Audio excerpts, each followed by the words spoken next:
سلام الله عليكم أحبتي في الله وبعد السلام. نصلي ونسلم على سيدنا محمد عليه أفضل الصلاة وأزكى التسليم. جيتكم من جديد باقتراح جديد واللي هو السهل الممتنع الرقاق، وهذه الوصفة مطلوبة ياسر عندي في القناة.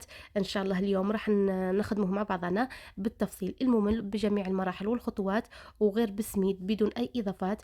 وهذه الوصفة بإذن الله راح تجربوها، ودرت لكم أيضا بطريقة مبسطة للمبتدئات اللي عمرها ما جربت الرقاق ولا تخاف إنه كي تهزه يتقطع في ايدها. باذن الله راح تجربوا هذه المره وينجح معكم كامل، خاصه رانا مقبلين ان شاء الله على العيد الاضحى. ربي يدخلوا علينا بالصحه والعافيه. راح تجربوه كامل وتنجحوا فيه. ودائما قبل ما نبدا الوصفه نحب نذكركم ما تنسوش تحطوا لي جيم، لانكم دائما تنسوا فيها، وتتفاعلوا معايا في القناه، لانه هذه المده راهو التفاعل ناقص، وهذا الامر حقيقه راه يحبطني ويفشلني.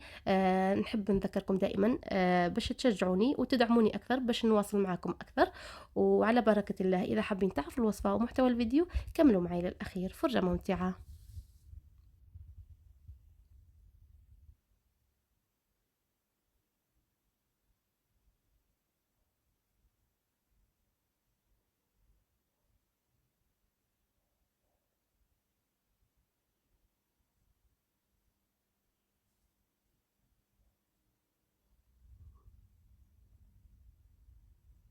وبسم الله نبدأ الوصفة تاعنا. وللأمانة هذا الفيديو راني مصوراته من قبل رمضان، معناها له مدة، لكن هذا ونسهل ربي باش نشاركه معكم.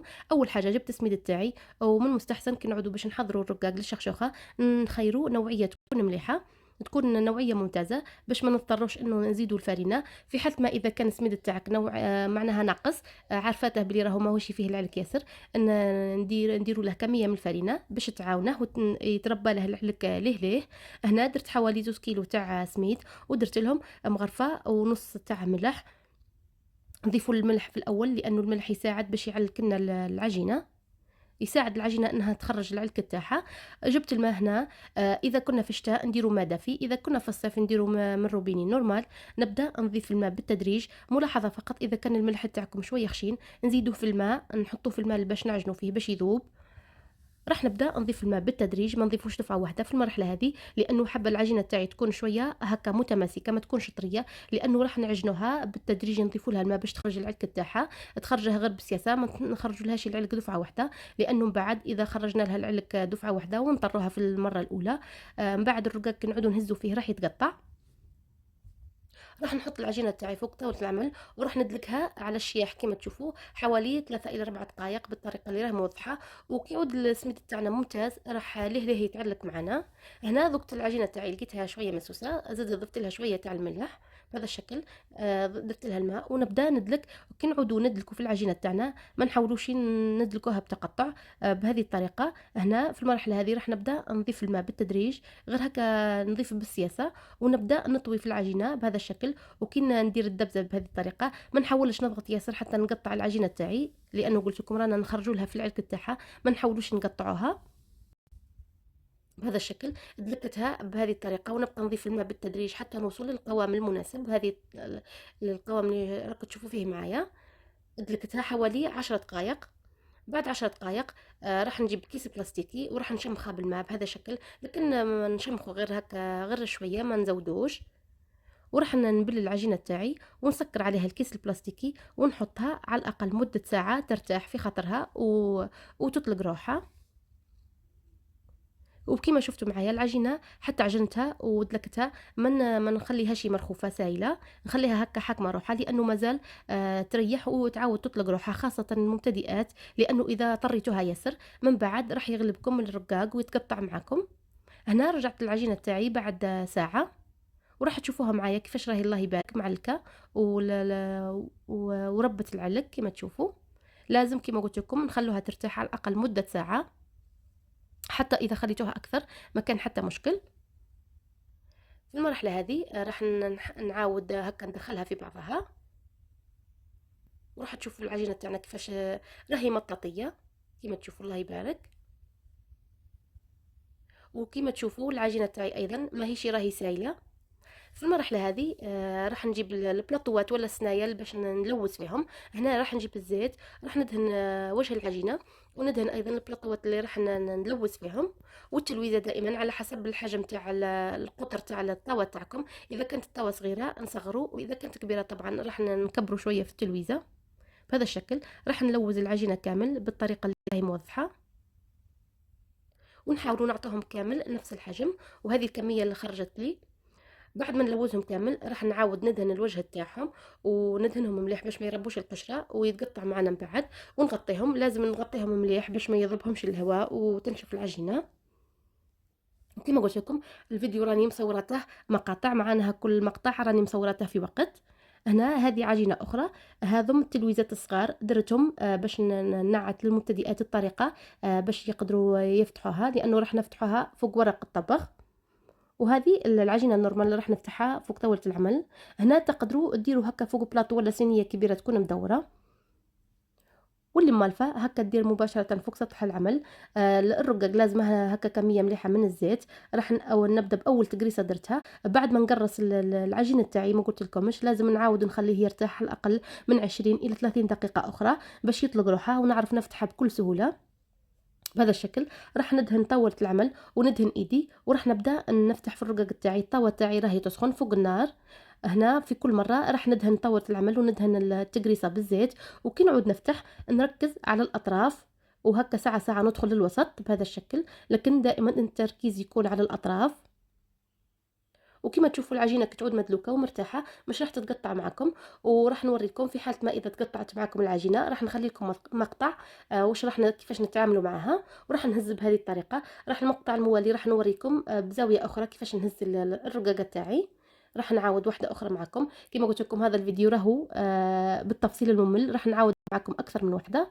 دائما الجهه اللي باش نهز منها راح نخليها خشينه، ما نرققهاش ياسر، لانه من بعد كي نهز العجينه راح وحدها تتفتح. هنا بدلت لكم الزاويه باش تشوفوا كيفاش راني نهز في العجينه تاعي، في الرقاقه عفوا، بهذه الطريقه اللي راهي موضحه. ان شاء الله تكون الفكره راهي وصلت. راح نعاود معكم واحده اخرى. دائما نركز في الاطراف بهذه الطريقه، والجهه اللي راح نهز منها دائما نخليها شويه خشينه. دائما ندهن ايدي مليح بالزيت باش كي نهز الرقاق تاعي ما تلصقش الرقاقه في ايدي وتتقطع. هنا في المقطع هذا راح نوريكم العجينه تاعي كيفاش تقبت، لكن مش راح مش راح نرميها، راح نكمل نفتحها بكل سهوله. كما تشوفوا هنا ما عرفتش طرف خبز ولا حاجه، لصقت في العجينه وتقبت كما تشوفوا. لكن شوفوا الجهه هذه المثقوبه، مش راح نعاود نرجع لها، راح نفتح الرقاقة من الجهات الأخرى، لكن هذيك الجهة المثقوبة مش راح نعاود نرجع من جهتها. إن شاء الله تكون الفكرة راهي موضحة، لأنه إذا رجعت من جهتها راح تعاود تتفتح هذيك الثقبة وتتقطع معايا الخبزة. وراح نهزها بكل سهولة. هنا راح نوريكم كيفاش نرموه فوق الطاوة بهذه الطريقة، وراح نقلبها مباشرة. كي نقلبها نعاود نكون فتحت واحدة أخرى. النار دائما راح تكون شمعة، ما نقوش النار خاصة في الرقاق تاع الشخشوخة، لأنه راح نطيبوه على بياض بهذا الشكل. دائما كل ما نرمي واحدة ونروح نفتح أخرى، وكي نعود باش نرمي الثانية نقلب العجينة تاعي بهذه الطريقة حتى نكمل الكمية اللي عندي كامل. ولا تحبوا تطيبوا بالوحدة بهذه الطريقة، تحطوها ترموها فوق التاوة، وكي تشد روحها تقلبوها وتحاولوا تحمروها هكا من الحرف تاعها وتنحوها كما تحبوا تطيبوا بالوحدة ولا تطيبوا بالمجموعة. وهذه الطريقة المبتدئات. عندي هذا الورق الطبخ المتعدد الاستعمال، ماهوش الورق الطبخ هذاك نستخدمه مرة ونرموه. هذا هاك تقدري تغسليه وتعاودي. من المبتدئات من المستحسن تشروا هذه النوعية هذه، وتبقى معكم لأطول مدة ممكنة حتى تتعلموا تهزوا الرقاق بدون مساعدة تاع ورق الطبخ. هنا ورق الطبخ قصيته على القطر تاع الطاوة تاعي، وهذه تلويزة صغيرة كما شفتوا. راح نحط ورق الطبخ، ندهن طاولة العمل ونحط ورق الطبخ باش يلصق وما يتحركش معايا. ونعاود ندهن ورق الطبخ من الفوق، نحط التلويزة انا هكا، ولازم ندهن بالزيت. للرقاق لازم يحب الزيت. ونفتح بالطريقة اللي راهي موضحة في الفيديو، بنفس الطريقة نفتح. دائما نركز على الأطراف حتى توصل التلويزة تاعي للحجم تاع ورق الطبخ. مباشرة نهزها ونرميها فوق الطاوة، وراح نحي ورق الطبخ بكل سهولة، ومباشرة نروح نعاود نفتح الثانية، وقبل ما نرمي الثانية نقلب الأولى بالطريقة اللي راهي موضحة. ومن بعد بكل سهولة راح نعاود نحط الرقاقة الثانية فوق الأولى، وهكذا دواليك حتى نكمل كامل الكمية اللي عندي بنفس الطريقة. قبل دائما ما نرمي الثانية نقلب. راح نكملهم كامل. عودت لكم أكثر من واحدة باش تشوفوا الطريقة، ودائما النار تكون ناقصة شمعة، ما نقوش النار. بهذه الطريقة راح نكملهم كامل. ان شاء الله تكون الفكرة راهي وصلت، وان شاء الله نكون افادتكم في هذا الفيديو. هنا كما قلت لكم هذا الورق الطبخ راهو متعدد الاستعمال، راح نغسله وننشفه ونعاود به مرة اخرى. للمبتدئات انا راني ختمت به فقط باش نوري لكم. هنا بعد ما نكمل كامل الكميه راح نطوي الرقاق تاعي باش يطيب كامل من الاطراف بنفس الطريقه، ما يبقوش الاطراف نيين. راح ندير هذه الطريقه في كامل الحبات اللي كنت طيبتهم من قبل بهذا الشكل. ومن بعد راح نحاول نوقف الرقاق تاعي بهذا الشكل. اذا وصلت لهذه المرحله اما خلوا لي الاعجاب لانكم دائما تنسوا فيها. وفي الاخير هذا الرقاق تاعي بعد ما طاب، وكما قلت لكم الفيديو هذا راهو مصور، راني مصوراته قداش المره، معناها المقاطع راهي راح تشوفوها مختلفه، لكن بنفس الطريقه ونفس النتيجه باذن الله في كل مره. هنا للامانه راني الرقاق تاعي بعد ما طاب كامل حطيته كامل فوق بعضه، نحيته من بعضه ونحيت له الاطراف كامل، وهذا شكله. شوف الله يبارك، فقط نتبعوا المراحل والخطوات وراح تتحصلوا على رقاق شفاف وطريف بهذه الطريقه. لكن ملاحظه كن نحو الرقاق تاعنا من فوق الطاوه نفرشوا تحت منديله ونغطوه بمنديله، ما تغطوش بكيس بلاستيكي باش ما يعرقش معكم ويفسد، لكن لازم نغطوه باش ما ينشفش معكم ويبس. وكما قلت لكم الرقاق تاع الشخشوخه نطيبوه على بياض، واللي يحب يقطعه ويخبيه ولا باش تستعمليه في نفس اليوم. اذا خبيتيه باش تخبيه، انا للامانه هذه كميه ان شاء الله راني خبيتها في المجمد ان شاء الله للعيد. راح نحطهم هكا فوق بعضهم باش نقصهم، راح تشوفوا الطريقه معايا.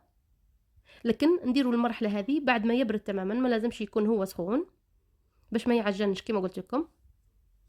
وراح نقصه بهذه الطريقه باش نتحصل على اشرطه.